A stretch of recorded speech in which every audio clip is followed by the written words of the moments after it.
So Vishal is the head of engineering at Interview Mocha, and he's a seasoned tech and business leader at Interview Mocha, and prior to that, he was with Omdocs. He's a mix of a technical person as well as a team leader, and he plays the role that the team demands the most at the time, right? And he believes in actually adding the right value whenever and wherever it is needed. He actually says that there has been a constant change all through his life, and he actually even gets nervous when there is no change around. So we'll be curious to learn more, Vishal, and open to you for the topic that you're going to share with us today. Vishal is going to talk about the applied data science in the world of skill assessments, and okay, great, Muthu. Thanks a lot. And IPL guys, I would say that this is one of the best initiatives that I've ever seen. An open conference where you don't have to be an industry leader. I would say established industry leader, but you can still, with the blessings of your LinkedIn network or any other network, you can present yourself. It's a really good opportunity, guys. So I've already seen my LinkedIn profiles boost up by 300% once I logged into this particular forum. So great, guys. So I'll start. I think I have 15 minutes for the presentation. I'll just do a time check. It's less than 15 minutes. So I'll just try to rush to the presentation a bit so that I have enough time for the question and answers. So let me start. So guys, wherever there is data, I think there is a solution for any problem that it's in the world, right? So be it the world of skill assessment or be it any other world. So let me just quickly take you through some of the challenges that you might be facing, and I'm sure that most of the recruiters over here, or the HR managers, or even the line managers would be facing these problems over here. What I've mentioned. So in the technical, for example, when you're trying to evaluate the technical skills, we do have MCQs, the multiple choice questions. We do have the coding rounds and everything. So the MCQs check the theoretical approach, and the coding would basically check your if the syntax and semantics, if the compilation is right, if the execution memory is within control, if the execution time is within control, the right data structures are used, the right algorithms are used, right? But what if you want an intermediate solution between the MCQs and the coding, right? So there is, I'm sure that there is something hidden over here as a solution. Apart from this, what if, for example, the coding that you're the checks that you want to do is not only for Python, Java, or the established languages, right? It might be, let's say, languages of your own proprietary system, right? It can be Apex classes, it can be, let's say, ABAP languages, for example, right? Or it can be any proprietary language from any particular homegrown system. So how do you evaluate that? So that is one particular challenge that I'm sure that everyone would see over here. Second, in the domain side also, right? If you have business analysts that are responsible for doing product configurations and everything. Now, again, MCQs are too limited for this particular option, right? So I'm sure that there has to be some particular solution somewhere hidden to open up this particular evaluation assessments for the guys that are doing the product configurations. Now, I'm sure that in the business skills also, be it soft skills, be it leadership skill, be it manager skills, there are almost hundreds of challenges that you might be facing. But I'll not talk about this right now over here. What I'll suggest is that whatever challenges you're seeing, I would suggest you to write on this particular link over here, which also might be shared in the chat. On the communication front, for sure, there are challenges because I know that even though we have speaking and writing assessments, they have to be manually evaluated, right? And whenever we do a manual evaluation, there is always a scope of biases, a human bias. Apart from that, when you're talking about reading and listening assessments, right? You'll see that the reading and listening questions also have their own options. So reading, I'm reading something and I have to give the answer based on the options that are shown. Even in listening, if I listen to a particular audio, right? The options that are given to me are one that the author thinks that are important. But what if I want the candidate to write his answer in his own free thoughts, right? His interpretation might be the same as your interpretation, but maybe his choice of words might be different from your choice of words. So I would like to give the candidate this particular option. Proctoring, again, in the COVID time, for example, very much important that on the online assessments are happening remotely. So how do you ensure that your candidate is giving the online assessment without any incorrect protocol of his, right? Uh, the other thing is that sometimes, for example, in the assessment world, your client can come to you and say that, hey, look, I have this Udemy video, or I have this particular learning content of my own, and I want to assess my candidates or my employees on the basis of this particular learning video. Now, it's a manual. If you start doing this particular manual task, I mean, it's too much of a time, right? You have to go through hundreds of minutes of videos, right? And then you start generating the questions and everything. Now, I'm sure there is a solution to all of this problems. So let's move to the next slide and see if there are solutions. So talking about solutions, let me start with the first solution. In Interview Mocha, we have a product called as Mocha English Pro, where I would say that you just get your candidate, you send your candidate an invite, make sure he speaks, writes, reads, and listens, and rest of the things, the scoring, the assessment, the evaluation, and everything, we'll do it. It's on to us. We don't require any manual intervention. Once the candidate clicks on the finish test, after he does the speaking, writing, reading, and listening, it's all up to us that we generate the correct report, and that also without any manual intervention, without any manual bias, and within 20 minutes of the time. So how do we do that? So the data science application that we are using in the Mocha English Pro is fully natural language processing. So we are doing sentiment analysis. What is sentiment analysis? That how positively or how negatively one speaks, right? So if I'm asking someone to, let me do a time check quickly, guys. Okay, great. So if I'm asking someone to write a letter to his manager to report a delay in the project, right? So there might be one person that can blame the whole world for the delays, right? There might be one person that writes positively. He gives an assurance to his manager saying that everything is in control, right? This is the contingency plan. This is the new dates and everything. And these are the reasons for the delay. But again, I'm not blaming anyone kind of thing. Similarly, grammar, spelling, and style checks we can do.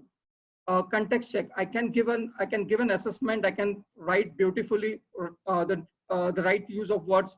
Grammar checks, a positive tone, for example. What if I do not write in the context what I've been asked to write? I've been asked to write a delay for a project, but I'm writing the story of myself, which has nothing to do with the delay of the project, right? So how do I do a context check? So English Pro, again, using natural language processing, takes care of the context check also. So we check what exactly that the letter contains, for example. Does it contain the the reason of delay? Does it contain the contingency plan? Does it contain the old date? Does it contain the new dates? Oral fluency also we can check using natural language processing. Reading and listening, again, as I mentioned in the previous slide, we have an option that the candidate can speak in his own words when it comes to reading and listening answers. And then we evaluate whether these answers are right or wrong. So the words can be anything, the context has to be right. So the challenges that we are solving in this is, again, communication skills assessment without any manual intervention and hence without bias, and then allowing candidates to answer in their own words. So this is one particular solution at Interview Mocha that heavily uses data science, and we solve the challenges of the recruiters, hiring managers. The other product that we have is the Mocha Logic Box. In my opinion, if you're right in coding, as long as your logic is correct, right? Because for the rest of the coding skill checks, for example, we have the IDE, right? So in the real life, every programmer will have an IDE to use. So why do we need to check the syntax and semantics all the time, right? We just need to check the logic. The data science application that we are using over here is clustering algorithms and, again, natural language processing. So what happens is that when we are building a question, right, we being experts, we think we might be writing an answer set for that particular question, right? But what if I find during a test that there are hundreds of candidates that are not writing as per what the answer set I had given to them? What if they are coming with their own answer set, but it tends to be correct, right? So what I'm doing is that based on the answers from different candidates, we are doing a clustering. And then if the clustering says that this answer might be right, then we are checking again whether that answer is right or wrong, and then we're adding it to the answer set. We're also doing an evaluation of answers using natural language processing. And then again, the difficulty levels of the questions. So for example, if hundreds of questions are being incorrectly answered by candidates, then we think that the difficulty index of this particular question should not be easy, should be hard, because hundreds of candidates did not answer it right. So we are again using machine learning to evaluate the difficulty index. The challenges that we are solving in this, again, is an intermediate solution between MCQs and coding assessment. We're solving evaluation of proprietary languages, right? I can use the ABAP also in the logic box to be tested, or I can use the Apex classes of Salesforce to check whether the candidate has the right experience.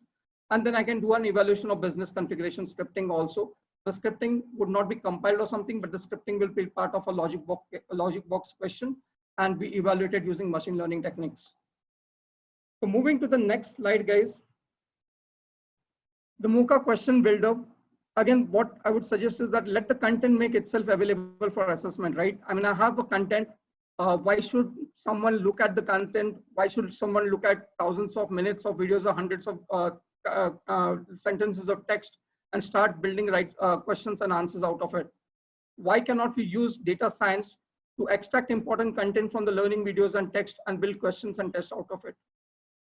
We sometimes like to be lazy in these cases, and we let our tool build the quick assessments from the learning content. So we can give it a Udemy video, you can give it a learning video from your own site, you can give it a learning text, and it builds questions and answers from those texts and from those videos. The last but not the least, we have the Mocha image proctoring.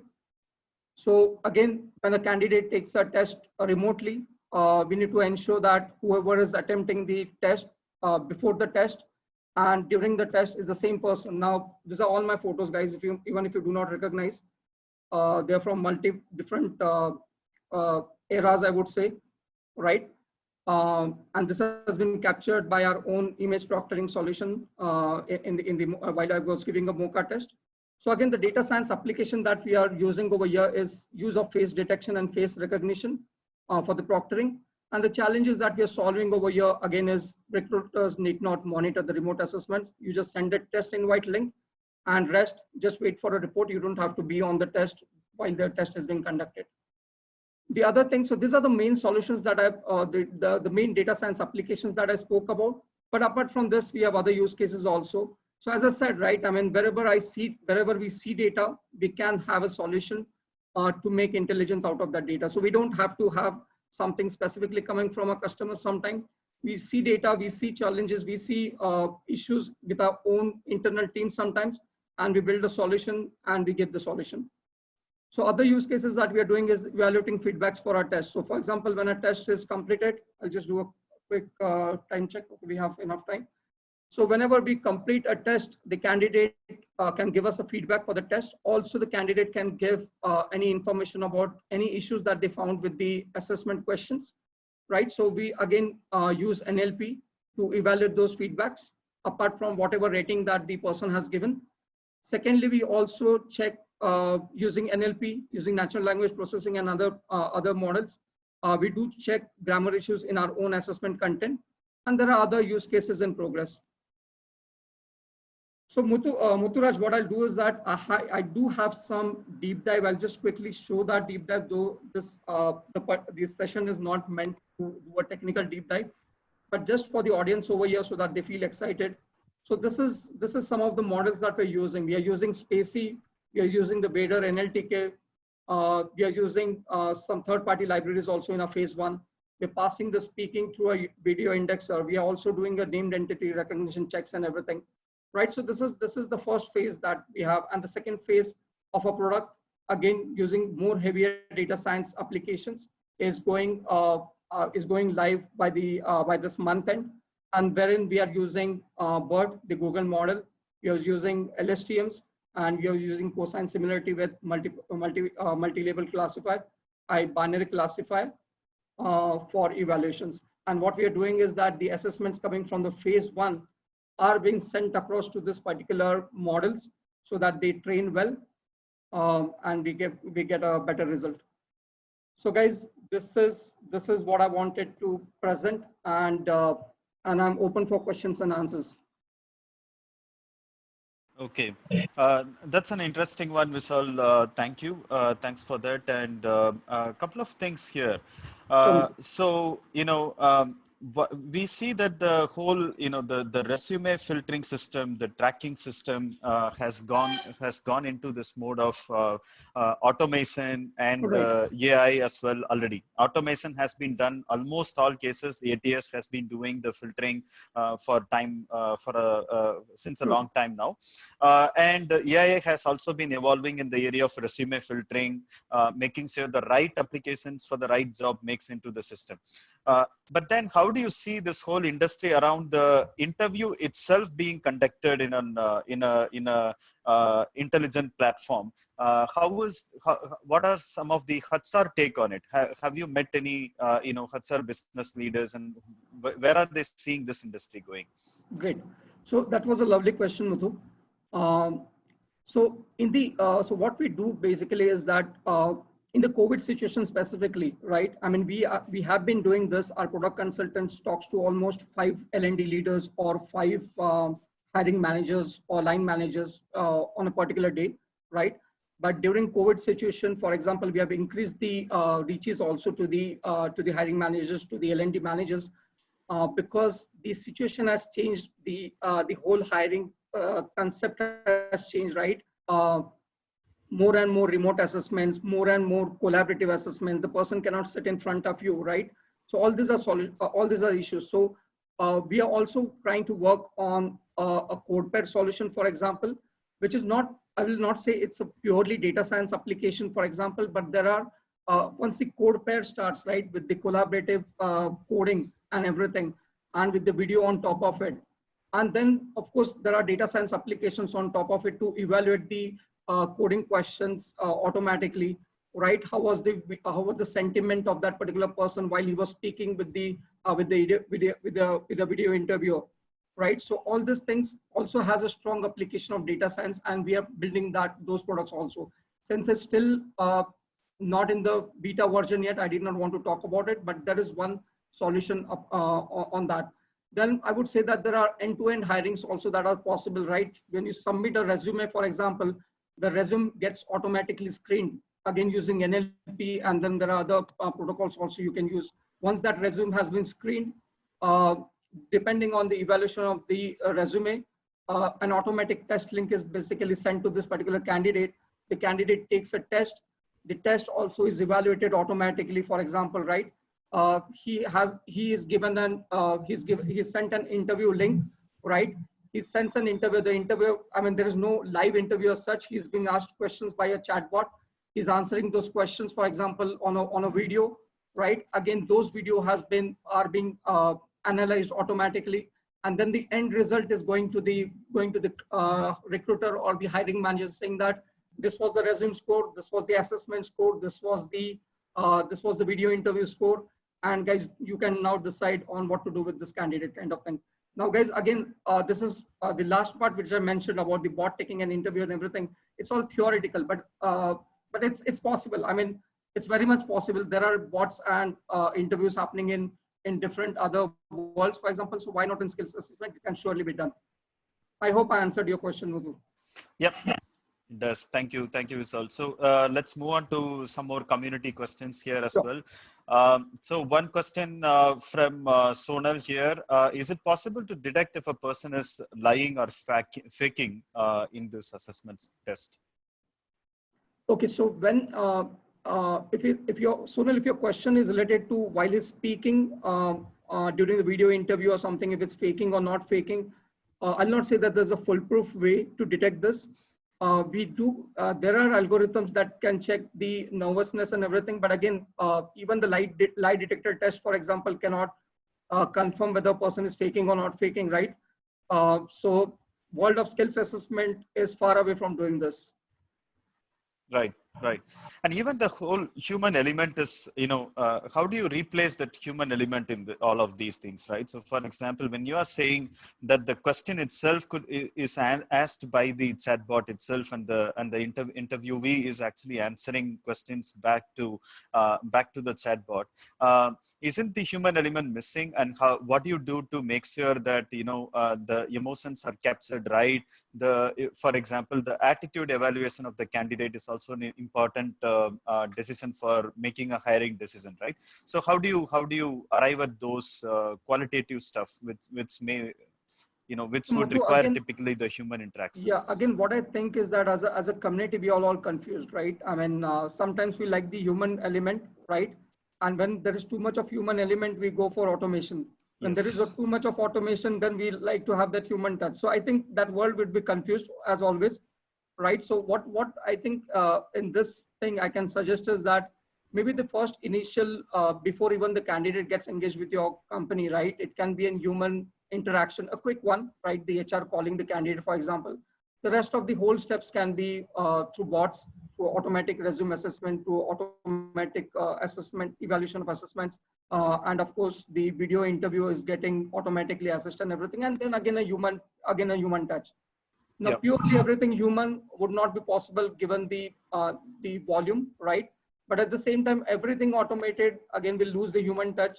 Again, I'm not sure people would love that. Right, right. Yeah, Given the near future, I think a mix of these two worlds can exactly. actually help a lot. It True, can be true. used for a good amount of automation. Perfect. Let me check the next questions. Sure. Can it actually do voice evaluation to check if there are multiple people were present in the room when they were taking the interview, Yeah. possibly another person helping the person who is Yeah, taking so the Muthu, test? I missed that part. So even in the image proctoring, for example, I mean, I was too stressed on my photos. I did not mention any other thing over there. Even in image proctoring, for example, if the system sees two faces in the image, for example, it can detect that it's a violation, right? And then in the product, for example, also can automatically stop the test if it sees multiple violations happening. In the audio proctor, so we have something called as an audio proctoring also, again, a data science application, which I missed over here. And in that case also, if there are multiple audios that are captured by the audio proctoring, the violation can be sensed. Okay. Yeah, Okay. Yeah. Perfect. I think those checks will definitely help in these types of automations. I think there's a lot of possibility where you can actually get another person to do it, or have a help right. directly from another person as True, well. true. Yeah. So another question around here, is there a feature to evaluate communication level of candidate? Yeah, so the English Pro that I mentioned, right? I mean, I'll just take you back to that slide over here. So this English Pro product that has been mentioned over here is mainly to check the communication. So you can check the speaking communication, you can check the writing communication, you can check the reading and the listening communication. So all four aspects of the communications are being checked over here. Okay. So even Okay. in the communication, we check whether he is speaking positively or negatively. We also can check his basically his though we have disabled that feature in our product, for example, but we can also check whether he is angry while speaking, is happy, is sad. But we thought that there is still some more engineering required for that particular feature, so we have disabled that. But apart from that, this all things that you can see over here is being checked. Perfect. Perfect. The other interesting part that I found in your presentation is also that the whole questions and the answers itself, the question bank itself, can already come from the knowledge banks, which is already out there, which means Right. the interviewer again do not have to every time what are some of the questions that I have to look for this Exactly. candidate. The whole stuff can be automated. That would be a very interesting solution, I believe. Right. Okay. I think with that we are at the end of the presentation. Thanks a lot, Vishal. Again, that was a nice one. Thanks to you, Muthu. Thank you, Vishal.